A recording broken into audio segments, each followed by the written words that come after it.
Salgado.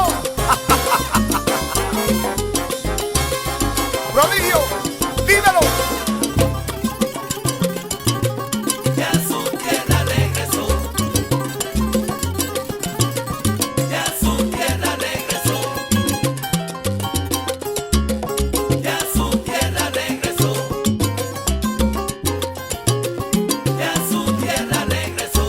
Porque llegué y aquí me quedé.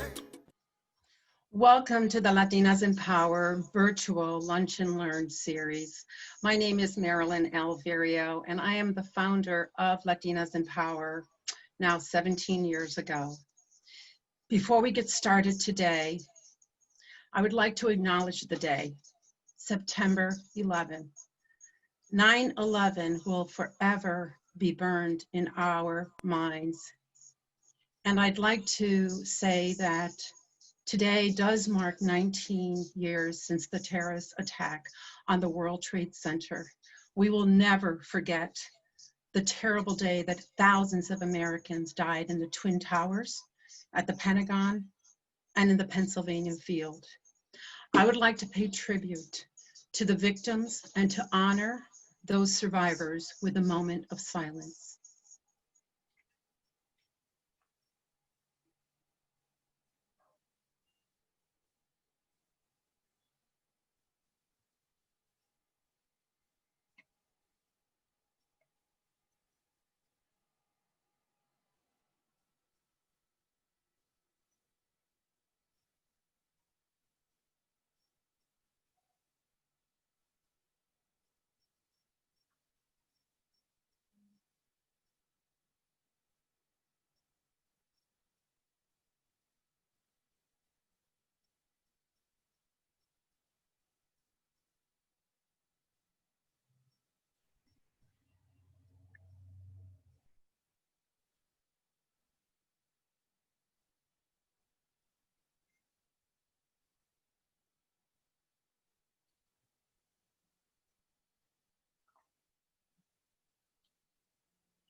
Thank you.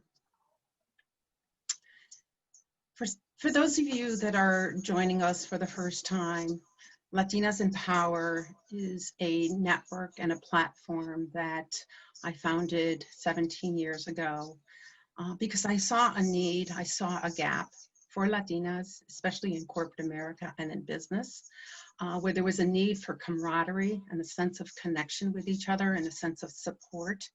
So the mission for Latinas in Power is to encourage, to motivate, to inspire Latinas of all ages to succeed and to become leaders and to become our future voice. The second part of what we work on is to spotlight the accomplishments of Latinas today, that we are ready to do business. We're ready to have a seat at the table. And if there is no seat at the table, we're going to pull up our own seat. But that is one of the things that Latinas in Power has been able to accomplish over the last 17 years, and that spirit of camaraderie with each other. This year's theme is building influential leaders and advocates. And as such, we have been able to identify many Latinas from across the country that are willing to share their strategies for success with each other, as in the young speaker that we have today. So before we get started, there is a chat feature on. Please go ahead and send your comments to us. They're very important and we do pay attention to them.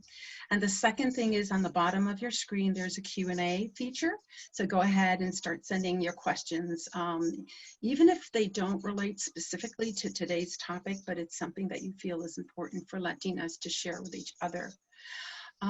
Today's host sponsor is Eversource, and they have been one of our sponsors since the beginning. They believe in us, they believe in our mission, support community, building capacity in the community. And we have a representative with you today. Not sure if her camera is going to be working, but I would like to welcome our dear friend Ana Alfaro from Eversource in the Community Relations Department to the stage. Ana, welcome. Hey, Marilyn, thank you so much. Good afternoon and good afternoon to everyone. Muy buenas tardes a todos. Muy contenta de compartir unos minutos con ustedes, especialmente Adriana y todas las panelistas del día de hoy. We at Eversource are very, very proud to be in support of the Latinas Empowered for this year, and not only for this year, for, as Marilyn said, for the past 16 years.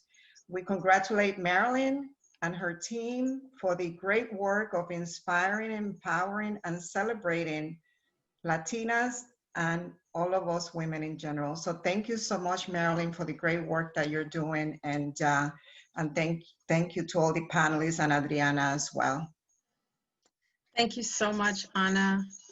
And thank you everyone at the Eversource family for supporting us throughout all of these years. We also have, as you saw maybe on the pre-roll, many sponsors. MassMutual is one of our sponsors, also happens to be my employer, but a huge supporter of the volunteer work that we are all doing in the community to support our communities. We also have, as a presenting sponsor, Chet, which is the College 529 Savings Plan. And if you join us on 9/24, we're going to have some topic discussions around that. We're also going to have an amazing lineup of speakers on 9/24. Several celebrities from across the country will be sharing their stories with us and inspiring us. And one of the reasons that I wanted to provide Latinas in Power as a free platform is because we do know that so many people are going through challenges through everything that we are going through. And we thought that we would just provide that little bit of a ray of sunshine and provide you with a free platform this year. And that's totally made possible by all of our sponsors. So one of the things that I was thinking about in terms of speakers is we often have women who are already accomplished in their careers that are sharing strategies for success. But in building influential leaders and advocates, I think it's critical that we take a look at our young people and that we begin to give them the platform, give them the spotlight so that they can start to develop and evolve and become the future leaders that we know they can. This speaker, Adriana Sanchez-Dominicci, I met at a networking event.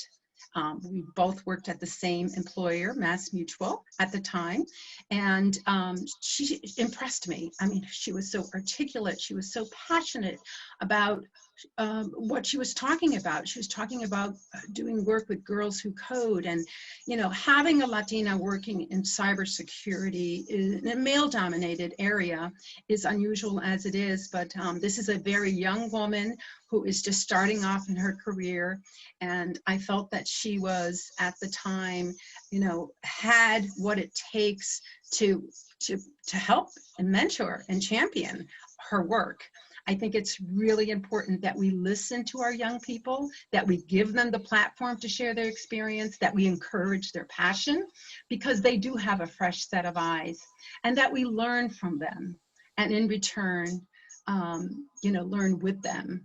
Today's young women and girls are the leaders of tomorrow, and it is my honor to welcome Adriana Sanchez-Dominicci to share a little bit about her story and some suggestions on how many of us, especially those high school students that are listening and those young college students that are listening, that may help them in their journey. So welcome, Adriana.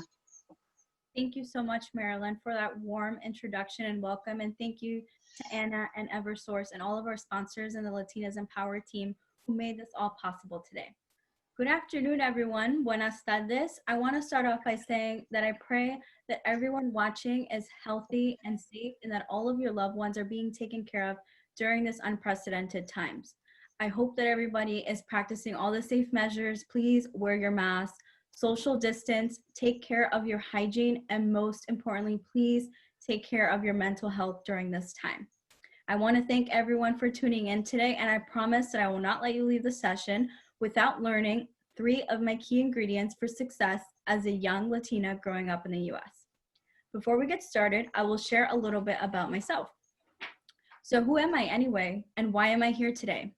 My name is Adriana, and I am a first-generation college student, a daughter, a sister, and an aspiring cybersecurity professional, amongst many other things.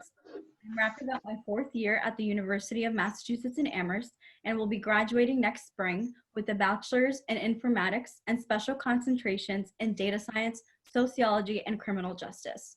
I was born in the southern part of Puerto Rico in Ponce, and I moved to the United States when I was just under 2 years old. I am joining today's session from my home in Springfield, Massachusetts, where I've grown up since our transition. Like many other families, we have moved to the United States due to complications that my younger sister had when she was born. She required urgent medical attention that my parents struggled to find in Puerto Rico. Today, she is 20 years old and thankfully very healthy. Throughout our time here, my parents have had their fair share of struggles, but they never failed to show my sister and I what it meant to persevere, work hard, and focus and keep our eyes focused on the prize. I took their advice, not necessarily knowing what prize it was that they were referring to, but I learned a few lessons on my own along the way, and that is what I'm here for today. Let's talk about what it means to be a Latina in the US. The stereotypes, the stigma, the doubt, the imposter syndrome. If you don't know what imposter syndrome is now, you will by the time I'm done talking. I'll share a story about the first time that I felt different. I was only 5 years old, sitting in my kindergarten classroom, introducing myself to the rest of the class. Once I finished, one student commented that I spoke funny. He was referring to my accent that I didn't know I had at the time because everyone around me spoke the same way. My parents had accents, my cousins, my sisters, we all did. And from this moment on, I could write an entire book about the many times that I felt different, like an outsider, and like I didn't belong. Even now, 21 years old, preparing to step into the field of my dreams, a male-dominated field, as Marilyn alluded to earlier, I still have the same feelings of not belonging. I don't see enough people who look like me in STEM, in IT, and most certainly not in cybersecurity. Why is that? It goes back to the stigma, the doubts, and the stereotypes that are pinned against us as young Latina women. But don't fear, because I have a few things to share today that I hope will make your journey a little bit easier. The 3 things that I want to share with you today are things that I've learned throughout my journey to be most important for success. I'll start off with relationships. Relationships, connections, and networking are absolutely everything. And there's a specific reason for this. We as humans are codependent species. We're not put on this earth to survive on our own. People and connections are important. I want to encourage everyone listening today to please nurture your relationships with people, because without that, we won't get anywhere. I wouldn't be sitting here today if it wasn't for the relationship and connection that I had built with Marilyn. So I want to thank her for that. I want you all to learn how to let people get to know you personally, professionally, because this is vital to building your board of ambassadors. Board of ambassadors are people who are able to, support you, people who can champion you, people who speak highly of you when you're not in the room. And these are the people that are necessary for your journey. I could sit here and name all the people that have been super important to the trajectory of my future, and I'm super thankful to everyone who has taken an interest in my well-being. This is super important. The second thing I want to go into today has everything to do with learning, being a continuous learner. I don't mean getting, after you're done with your high school, going to college, getting your master's, your PhD, and every other degree that comes after that. That's not what I'm saying here. What I'm referring to is the skill of being able to stay curious, staying hungry for knowledge, challenging yourself to be a better person, and stretching your mind. I can't think of a better motivation throughout my lifetime than that of the hunger I have for knowledge. Wanting to learn more, stretch yourself as an individual. And please remember that learning is not always in the classroom. It is not always at your job. Learning has everything to do with the experiences and the cultures and everything that you go out there in the world to pick up on. So stretch yourselves, challenge yourselves to learn new things, adapt new skills, because the world changes very, very quickly, and we can see that in today's environment. The last thing I want to share, and this is near and dear to my heart, and it is the reason why I'm here today. In life, We are nothing if we don't pay forward the things that we have earned. I'm talking about paying forward our knowledge, our time, and opportunities. There is nothing that knowledge is if we can't share it. There's no time if we can't spend it. And there's no opportunity if we can't grant it to others when we're able to. Sharing knowledge and paying things forward is everything. I spend a lot of time in my community paying my time forward. There's been a lot of people, as I mentioned before, who have invested in my well-being and my professional development. And although I may not always be able to pay them back directly, the way that I pay it is by paying it forward to others that come after me. That may mean whether I am spending my time with girls who code and teaching young girls in the Springfield community how to code and helping them, build the confidence to know that just because the IT field is highly male dominated and so is computing and cybersecurity, it doesn't mean that they can't do it, because I think that it starts at a young age. When we invest in people super, super young, it has an impact on the way that they see the world and the way that they see themselves and where they belong in the world. So paying it forward is everything to do with taking the time that other people have spent on you, their investment in your growth and development, and paying that forward to someone else down the line. And that's why I'm here today. A lot of people have invested in me, in my growth, in my well-being, and they all know who they are.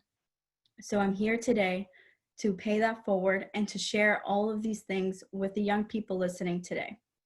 I want to invite Marilyn to continue this conversation with me, and I'm super, super grateful for our connection, our relationship, and her encouragement for me to be here and speak with all of you today. Thank you so much. And Marilyn?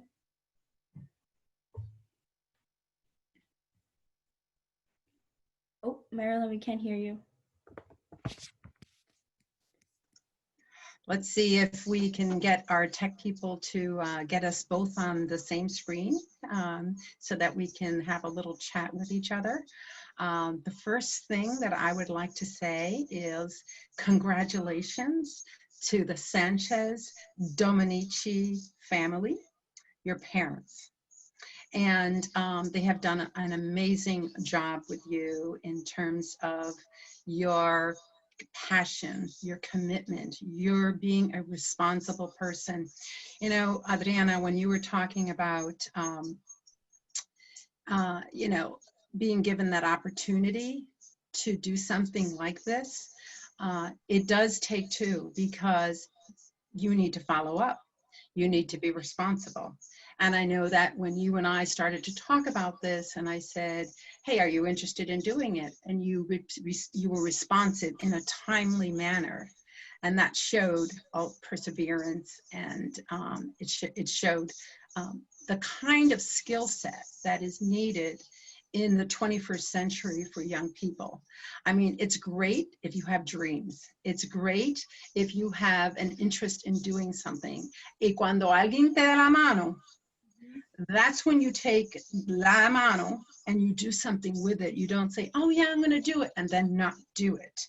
That's the worst thing that you can do. So I commend you on doing that. I also, I know that you shared with me a little bit about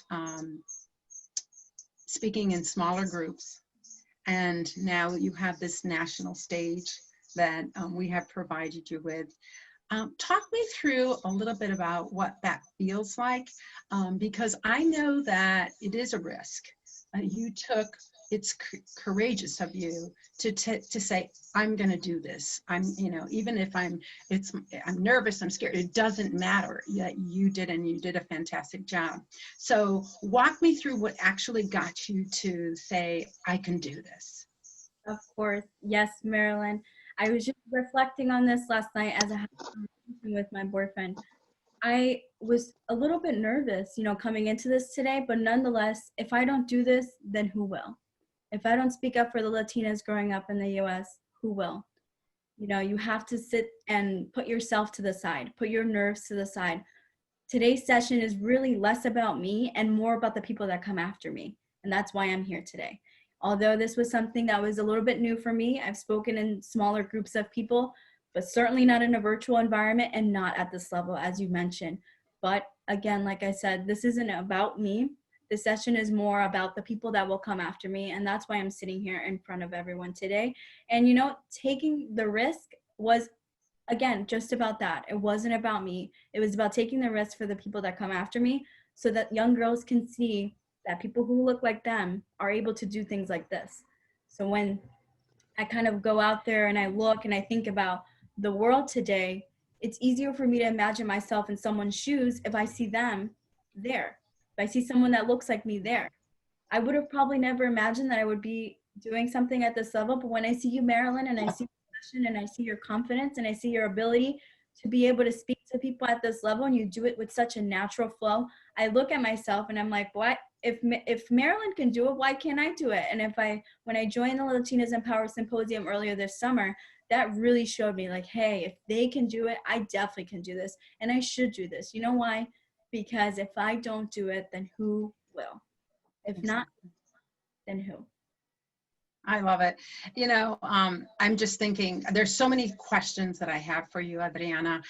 This is an election year. This is probably the most important vote in history. This will determine future generations and the kind of world that we want to live in that is equitable for everyone. And I am concerned with the direction of where our country is going. I know that the Gen Z vote, the millennial vote, is the critical block for this election. And I want to just hear from you, what kind of message would resonate for you? I'm involved in a new Latinx initiative for Voto Latino. Go to votolatino.org. They have phenomenal tools and resources, and we're going to share some of that on our September 24th symposium. But it's critical that we are able to communicate with Gen Z and Gen X and millennials to let them know that, you know, they have to vote. Not only do they have to vote, they have to get other people to vote if they really want to be able to have the kind of future that we all would like. And registering to vote is important. So what in your, I know this is out of left field and we didn't talk about this, as I'm watching you and I'm like, that is our future. What would you say is the message that would resonate most with someone your age and how you see what's going on in the world? Thank you, Marilyn, for this question. And I also think that this is something very important. We don't have to get into politics here, but voting is highly, highly, highly important, especially as Marilyn was saying. There's a lot of turmoil going on in the world today, a lot of social unrest, a lot of issues that need to be addressed. And it almost feels like we're in this place where we have the opportunity to make our world shift for the better. But if we don't take it, we're going to miss it. If we don't take the opportunity to be the change that we wish to see in the world, we're going to miss it. If we don't get out there and vote, the young people, we're letting everyone else make the vote for us. And we're not going to have the representation that we deserve in Congress, in government, at the presidential level. So if we don't go out there and vote, we are not going to see the changes that we want to see. We need to make sure that we're going out there and making meaningful decisions so that we can see our vision being played out at the national level. There's a lot of changes going on in this world. And if we don't get out there and make our voice heard, we're just leaving the voices of everyone else to be heard and not ours. There's a lot of people, a lot of young people who are skeptical about the government, skeptical about politics in general.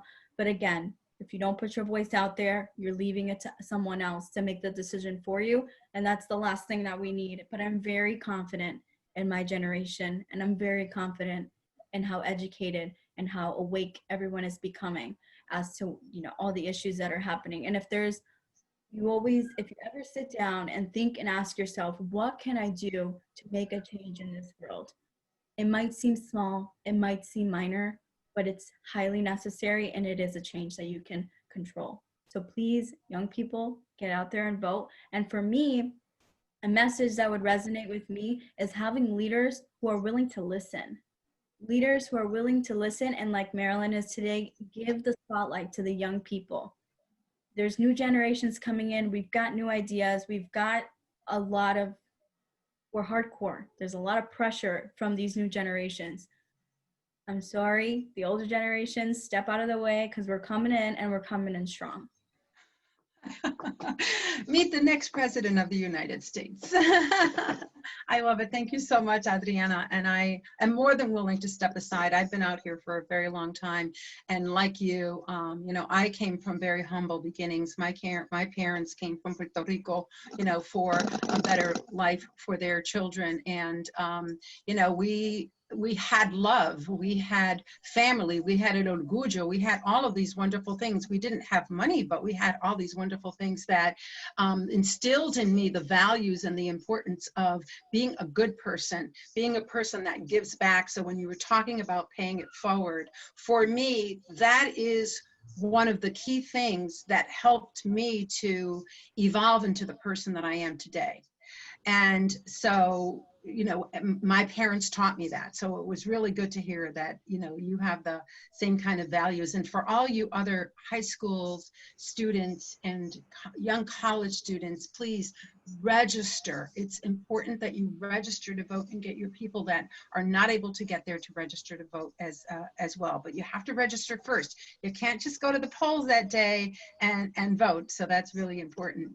I also wanted to talk to you about the relationships. So having the courage, first of all, to go up to someone and say, hey, you know, can I talk to you? Would you be willing to share, you know, what you know with me? How do you go about doing that? Like, what's your line? Like, what can you tell young people of, because that's a nervous thing for people to do. They go, ay, no me atrevo. Mm-hmm. So what would you say to them? Give them some opening lines. Sure, yeah, I can talk a little bit about this. This is also something that I didn't master until very recently. It's a nerve-wracking thing. It's maybe an uncomfortable thing for people. But again, you have to think about not the person that you're going up to, but yourself. You're doing this for you. You want to make this relationship and build this connection for yourself so that later on in life, if there's ever anything that you might need from that person or anything that person might be able to help you with, or you vice versa, you might be able to help them, you are able to build that connection. So to get all those nerves aside, to kind of get the build your confidence in a little bit, remember, this is about you. And one key thing when you're going up to someone and asking them maybe, hey, would you be willing to mentor me through this process? Would you be willing to become, you know, an advocate for me through this process? The most important thing whenever you go in and ask someone for this kind of, you know, sponsorship is knowing exactly what you want and why you need it from them. And also be able to highlight the benefits to them. If I went up to Marilyn and I asked her, hey, Marilyn, I need your sponsorship for X, Y, and Z. Hey, Marilyn, would you be able to mentor me through this process of X, Y, and Z? I'd have to be able to, you know, showcase to her that I can also be a benefit to her, that I also have something to offer. So make sure that when you're thinking about people that you want to build connections with, you have to be strategic in how you go about approaching them and the things that you want to ask of them. You can't just go to someone and be like, hey, can you? Yeah, exactly. Be strategic in what you need from them, what you want from them. You know in your mind what your goals are. And if you're not sure what your goals are, you can ask them specifically that. I need some guidance as to, you know, some decisions that I'm going to be making for my future. Could you share your experiences with me? The people love to talk about themselves. I'll say that straight up. People love to talk about themselves and share their stories. And these are very valuable for you to learn. As a young, you know, professional, I have also been employed by MassMutual. I spent some time interning there. And the culture at MassMutual has allowed me to share, to be able to obtain and learn about a lot of different people's experiences.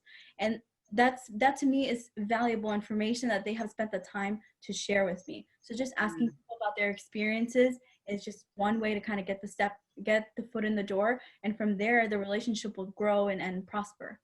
Excellent. Well, we have a question from Veronica. She has a 12-year-old daughter, and what can she do to give her the exposure to STEM? This is a great question, and I did see it in the chat, and I started to think about it a little bit. I will put in a plug for Girls Who Code. Girls Who Code is a nonprofit organization that I have partnered with multiple times to teach young girls in the city of Springfield and elsewhere coding skills at a very young age. And when I sat down with these young girls in elementary and in middle school, I was super shocked to realize how fast they were able to pick up these skills. It's just a matter of having someone who's willing to believe in you and to sit down with you and just, kind of get into it and do the work. So I'll encourage you to, reach out and find out about different Girls Who Code clubs in your area. Another thing I'll encourage is that there's a plethora of resources online. One of the things that I've noticed that employers, colleges, graduate schools have always found super impressive is when someone takes the time to teach themselves how to code, to teach themselves different skills. If you just go online, Google a couple different things, maybe even spend some time getting a free certification over the summer, things like this are super, super impressive for employers down the line, because anybody can go to school and learn how to code. But if you sit there and you take the time to do it on your own, that is super, super impressive. So is a lot of dedication and a lot of passion. So please utilize your online resources and nonprofit organizations such as Girls Who Code. Adriana, they're loving you. They're saying you're a great role model for young people and a very mature young woman. So again, congratulations to your parents and your upbringing for everything that you're doing and for stepping up to the plate. I have a parent of a 4-year-old, and she would like to see if you can give 1 or 2 things in which how your parents influenced you. Yes. This is a great question and something that I hold near and dear to my heart. I mentioned it earlier. I would say my parents are champions of hard work. If you think about it, Latinos, African Americans, the minority communities, you can consider us the have-nots of society. We have the ones who have it and the ones who don't have it. In order to get it, you got to work for it, right? Mm-hmm. So we have to make up what we don't have in hard work. Hard work is the one thing that my parents have always instilled in us. What you want, you have to work hard for, and what you want, you have to be intentional about getting. There's no handouts in life. No one is going to sit there and hand you a silver button and tell you, hey, these are all the secrets to life. No one's going to do that for you. If you have someone that'll do that for you, great. But I promise you, it's highly unlikely. So hard work is something that my parents have always shown me.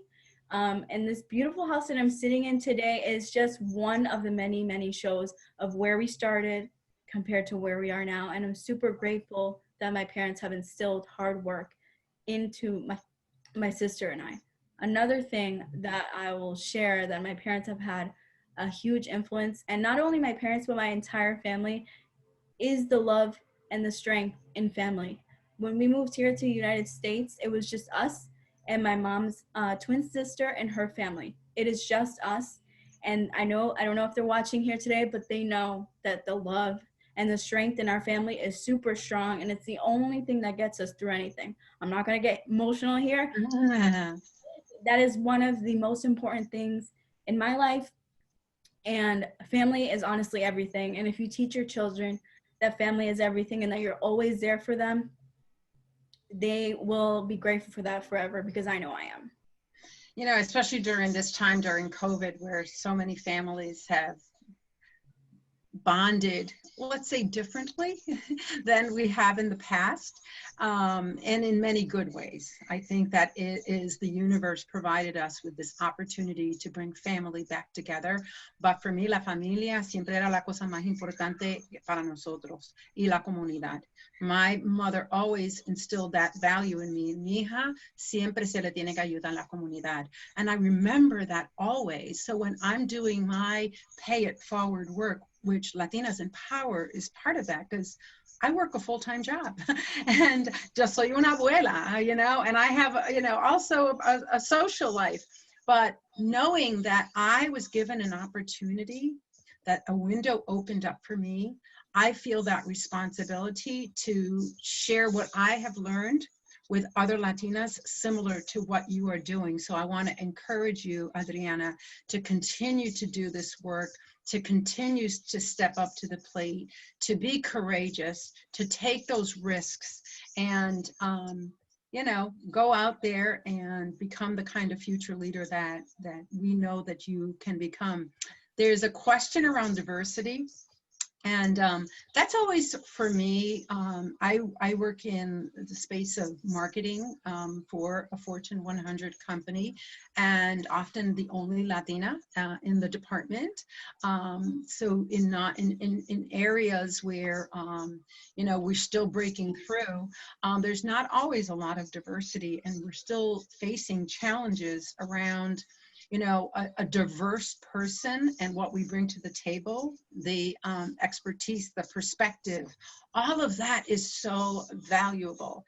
But we are still hearing things like, oh, Marilyn, you're Puerto Rican, how come you don't have an accent? You know, and almost as if that's supposed to be a compliment, but is not.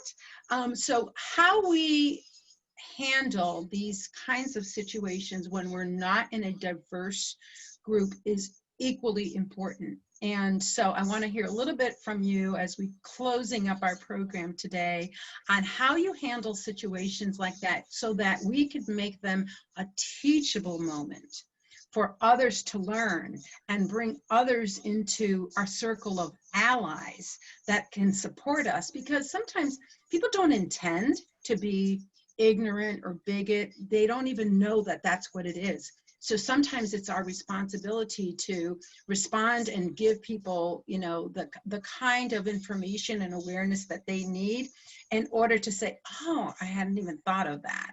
So share with me a little bit about what you do in those situations that can sometimes be awkward. Yeah, I definitely hear you, Marilyn. I know exactly what you're talking about. As I take risks and I put myself in positions where I may be sitting in a room when there's not a lot of people that look like me, not a lot of people who understand my culture, who I am, the way I speak, why I am the way that I am. The one thing that I always keep in perspective is that we can only make, you know, inferences based on our personal point of reference. The same way that we do it is the way that other people do it. They can only make decisions and, you know, say things and react based on what they know to be true, their truth. So when I am put in a situation that might be a little bit awkward, I try my best to put the emotions to the side. That's the first step. Put the emotions to the side, although it might get your blood boiling, what they said can be super ignorant, can be frustrating. The first step to that is to put your emotions to the side. Don't ignore them. We can come back to them later, but in that moment, if you want to make it a teachable one, the emotions have to be put to the side. The second thing is to prompt with a question. Try to understand why that person might have had that understanding of you. What would cause that person to say that? So if you start with a question, it's a lot less intense. It's a little bit less, it doesn't cause people to become defensive and escalate, so that you don't have the time to have the conversations. When you let emotions get into the mix, when you're defensive, it makes it so that people become defensive, and it airs out the opportunity to have that conversation. So I've had many encounters where people have said strange things to me that I couldn't understand, and I couldn't tell you where that would have come from.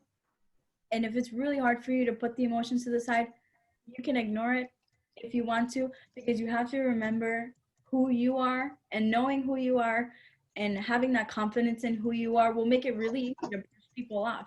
There's been so many weird things that people have said, and I know who I am, and I have a lot of other things to focus on than the bazillion things people are saying about me back there. I'm here.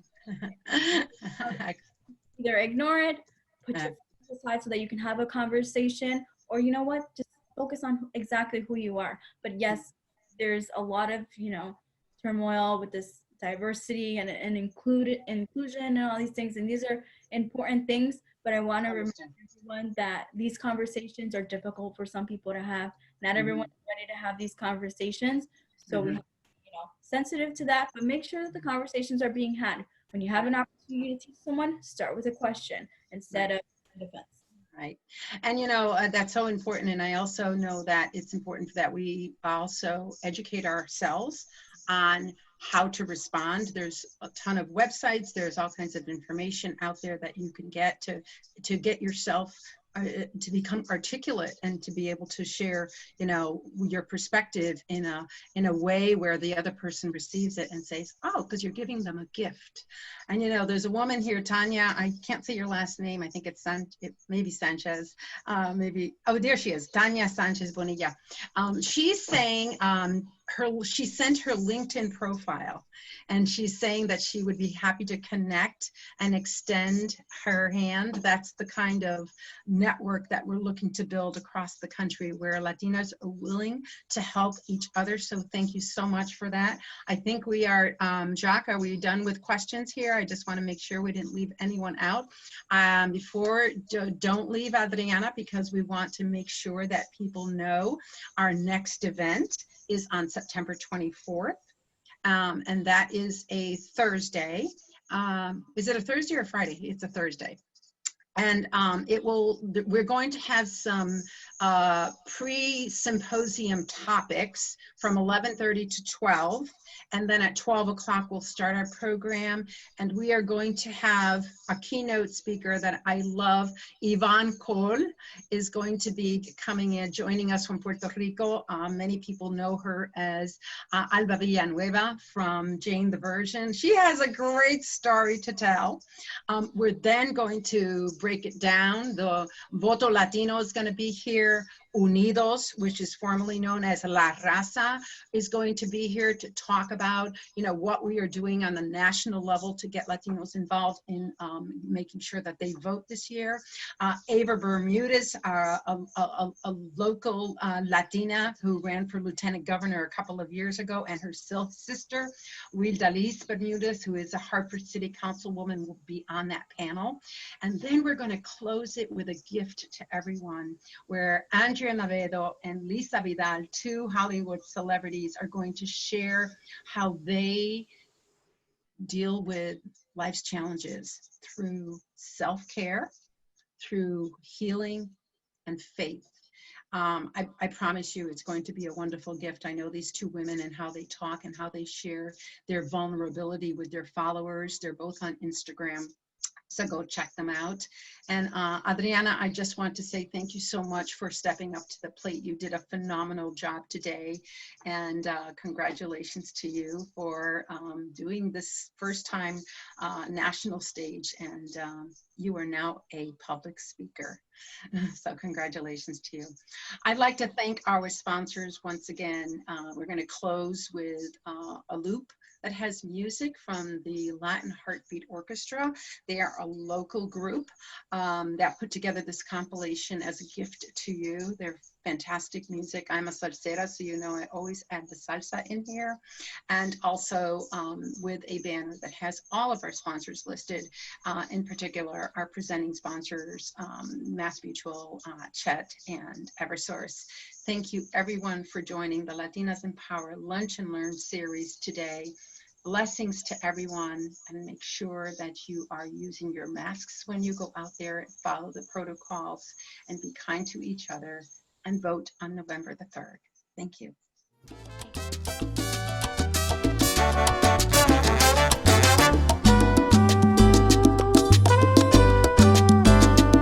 ¿Cuántas veces he tratado de olvidarte? ¿Cuántas veces sin lograrlo así? ¿Cuántas veces, cuántas noches sin tus besos? Aún sabiendo que te alejas más de mí. ¿Cuántas veces he vivido y he sufrido mil fracasos? Y el dolor de no sentirte entre mis brazos, más la angustia de saber que te perdí. ¿Cuántas veces he vivido y he sufrido mil fracasos? Y el dolor de no sentirte entre mis brazos, más la angustia de saber que te perdí. Aún después de haber pasado tanto tiempo,